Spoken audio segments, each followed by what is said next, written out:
Hello everyone, this is Advocate Twinkle Jha and I welcome you all to my channel Judiciary Plus. Today we are going to discuss the scheme about judicial examination और judiciary. So scheme क्या है हमारे examination का? तो सबसे पहले हम ये डिस्कस करेंगे कि ये एग्जाम होता क्या है, जुडिशियल सर्विस एग्जाम क्या है।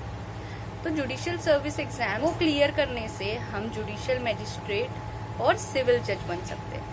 कुछ स्टेट में ये जो पोस्ट है ये कंबाइन है, कुछ स्टेट में ये अलग अलग है post. Okay, then the second thing is what is the eligibility criteria to become a judicial magistrate और सिविल जज। तो जो हमारा एलिजिबिलिटी क्राइटेरिया है वो है LLB 3 ईयर और LLB 5 ईयर इंटीग्रेटेड कोर्स। किसी भी पर्सन ने जिसने BA LLB या BBA LLB पास किया है या जिसने 3 ईयर LLB पास कर रखा है वो एलिजिबल है इस एग्जाम में बैठने के लिए। Now the second criteria is what is the age limit. So the age limit which is required to become a civil जज or judicial magistrate is in the range between 21 to 45 year. So it varies from state to state. कुछ state में ऐसा है कि 21 से 35 years है या 23 से 35 years है, कुछ ये so on, मतलब ये वेरी करता है state to state. Now age देख लिया हमने ये देख लिया कि हमारी एजुकेशन क्वालिफिकेशन क्या होती। अब हम देखेंगे क्या हमें एक्सपीरियंस की जरूरत है सिविल जज या जुडिशियल मैजिस्ट्रेट फर्स्ट क्लास बनने के लिए। Age of now there is no requirement of experience. ठीक है, हम बस अगर हमने BA LLB पास कर ली या BBA LLB पास कर लिया या LLB पास कर लिया तो we are eligible to become civil जज और judicial magistrate. There is no such requirement of any experience.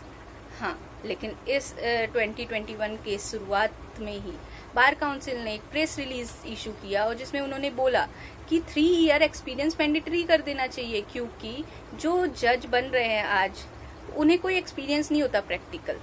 वो डायरेक्ट कॉलेज से पास आउट होने के बाद वो डायरेक्ट जज बन जाते हैं, तो वो थ्योरेटिकल नॉलेज के बेसिस पे वो जज बन जाते हैं। वो प्रैक्टिकल कैसे हैंडल करना है चीज़ों को वो नहीं उन्हें आइडिया होता, तो इसलिए हमें 3 साल का एक्सपीरियंस कंपलसरी कर देना चाहिए।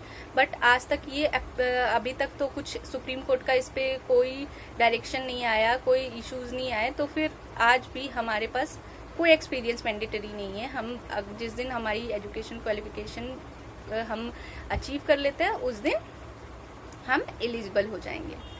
नाउ अब हम देखेंगे कि एग्जाम का स्कीम क्या है, एग्जाम कैसे होता है। तो एग्जाम जो है हमारा 3 लेवल में होता है। First is preliminary, then the mains and third one is interview. तो प्रीलिम्स में क्या होता है, हमें MCQs क्वेश्चन पूछे जाते हैं, मल्टीपल चॉइस क्वेश्चन, जो कि लॉ सब्जेक्ट्स पे होते हैं, इंग्लिश या हिंदी लैंग्वेज पे होते हैं, देन GK और GS होता है। ऐसे होते हैं, स्टेट टू वेरी करते हैं। कुछ स्टेट में GK उतना ही इम्पोर्टेंट है जितने लॉ है, जैसे कि बिहार हो गया, UP हो गया। कुछ स्टेट में लॉ को ज़्यादा इंपॉर्टेंस दिया गया है, GK GS या इंग्लिश पे और हिंदी को कम दिया गया है, जैसे कि हमारा MP हो गया, झारखंड हो गया, राजस्थान हो गया। देन वैसे स्टेट्स जहाँ बस लॉ को ही दिए गए प्रेफरेंस, जैसे हो गया छत्तीसगढ़ हमारा। ठीक है, अब ये हो गया प्रीलिम्स के बारे में बात। अब आता है second level which is means. इसमें हमें सब्जेक्टिव आंसर्स लिखने होते हैं। हमारे पेपर्स जैसे कि लॉ पेपर्स होते हैं, लॉ सब्जेक्ट्स के पेपर होते हैं जो हमें प्रीलिम्स में पूछे जाते हैं, या कुछ एडिशनल पेपर हो सकते हैं। देन जो हमारा कुछ स्टेट में GK GS का भी रिटन एग्जाम होता है, मेंस में भी वो पूछते हैं। देन फिर वो लैंग्वेज पेपर पूछा जाता है। मोस्टली एवरी स्टेट में लैंग्वेज पेपर तो है ही है। कुछ स्टेट में क्वालिफाइंग नेचर का है, जैसे कि बिहार में अगर हमने 33% ले आया हिंदी इंग्लिश में तो वो क्वालिफाई कर लिया, वो मेरिट में वो काउंट नहीं होता। बट मैक्सिमम स्टेट में ये मेरिट में काउंट होता है। Hindi English is very important for Hindi speaking state I same. तो हिंदी इंग्लिश का पेपर होता है, लैंग्वेज पेपर होता है। देन कुछ स्टेट में जजमेंट राइटिंग भी हमसे पूछते हैं, जैसे कि MP में, छत्तीसगढ़ में तो पूरा पेपर मेंस का जजमेंट राइटिंग पे ही होता है। No law subject, no language paper, nothing. वो बस जजमेंट राइटिंग ही पूछते हैं मेंस में, और कुछ नहीं पूछते। लास्ट जो लेवल है वो है इंटरव्यू। इंटरव्यू में क्या होता है, इंटरव्यू में बेसिकली हमारा पर्सनैलिटी चेक होता है कि हमारी पर्सनैलिटी कैसी है, क्या हमारी पर्सनैलिटी जज बनने लायक है भी या नहीं है।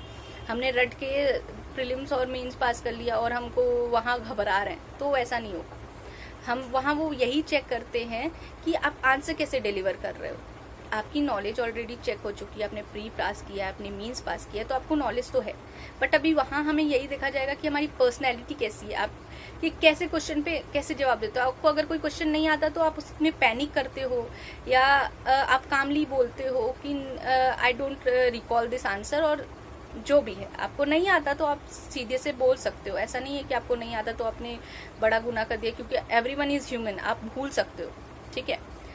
तो नाउ सैलरी पार्ट, कि सैलरी कितनी होगी एक सिविल जज या जुडिशियल मैजिस्ट्रेट की, तो ये भी डिपेंड करता है स्टेट टू स्टेट, ये वेरी करता है। 75 to 85 तो हमारी इनिशियल सैलरी हो जाती है।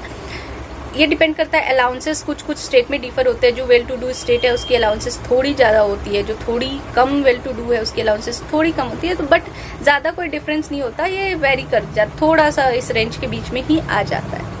So I think I have covered all the aspect, जिसमें कि बच्चों को कंफ्यूजन होता है कि ये क्या है, कैसे करना है, क्या करना है। तो मैंने ये सारी चीज़ें इस वीडियो में कवर कर दिया। I think, I hope it is clear to you.